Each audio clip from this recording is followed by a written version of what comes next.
CPIM വനിതാ നേതാവ് KJ Shine, Vypin MLA KN Unnikrishnan എന്നിവർ നൽകിയ സൈബർ ആക്രമണ പരാതിയിൽ പ്രത്യേക സംഘം അന്വേഷണം ആരംഭിച്ചു. അപവാദ പ്രചാരണത്തിന് പിന്നിൽ കോൺഗ്രസ് ആണെന്ന് KN ഉണ്ണികൃഷ്ണൻ ആവർത്തിച്ചു. വിവാദത്തിനിടെ പ്രതിപക്ഷ നേതാവ് VD സതീശനും KJ ഷൈനും ഒരേ വേദിയിലെത്തി. അപവാദ പ്രചരണത്തിന് പിന്നിൽ ആരെന്ന ചോദ്യത്തിൽ ആരോപണ പ്രത്യാരോപണങ്ങൾ തുടരുകയാണ്.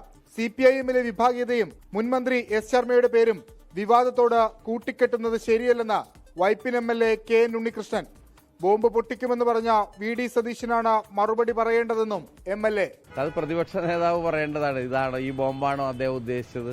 ഇനി ഷാജഹാനൊക്കെ ആയിട്ട് അങ്ങനെ ഒരു അൺഹോളി റിലേഷൻഷിപ്പ് അദ്ദേഹത്തിന് ഉണ്ടോ ഇല്ല എന്നുള്ളത് വ്യക്തമാക്കേണ്ടത് തീർച്ചയായും പ്രതിപക്ഷ നേതാവ് തന്നെയാണ്. വാർത്ത പുറത്തുപോയത് CPIMൽ നിന്നാണെന്ന് ആവർത്തിച്ച പ്രതിപക്ഷ നേതാവ് സൈബർ ആക്രമണത്തിൽ സർക്കാരിന് ഇരട്ട നീതിയാണെന്നും ആക്ഷേപം. ഈ വാർത്ത എങ്ങനെ പുറത്തുപോയി?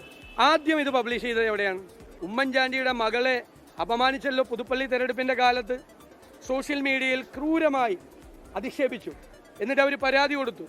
കേസെടുത്തിട്ട് ഇതുവരെ ഒരു നടപടിയായിട്ട് മുന്നോട്ട് പോയില്ല. സൈബർ ആക്രമണത്തിൽ ഇരട്ട നീതിയാ. പോലീസ് അന്വേഷണത്തിൽ എല്ലാം പുറത്തുവരുമെന്ന നിലപാടിലാണ് KJ ഷൈൻ. ഒരു പുരുഷനെയും ഒരു സ്ത്രീയെയോ ഒരു മനുഷ്യ വ്യക്തിയെയോ മോശമായി ചിത്രീകരിക്കാൻ പാടില്ല. അതിന് ടോട്ടലി അഗൈൻസ്റ്റ് ആണ് ഞാൻ. അപവാദ പ്രചരണം നടത്തിയ KM ഷാജഹാനെതിരെ ശക്തമായ നടപടി വേണമെന്ന നിലപാടിലാണ് PV ശ്രീനിജൻ MLA. മുഖ്യമന്ത്രിക്കും DGPക്കും പരാതി നൽകിയിട്ടുണ്ട്.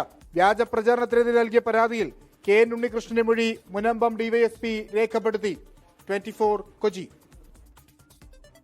ലോകത്തെവിടെയായാലും ഏത് സമയത്തും 24 വാർത്തകളും ഓഗ്മെന്റഡ് റിയാലിറ്റി പാക്കേജുകളും എക്സ്പ്ലെയിനറുകളും വിശദമായി കാണാൻ ഞങ്ങളുടെ YouTube ചാനൽ നിങ്ങൾക്ക് സബ്സ്ക്രൈബ് ചെയ്യാം.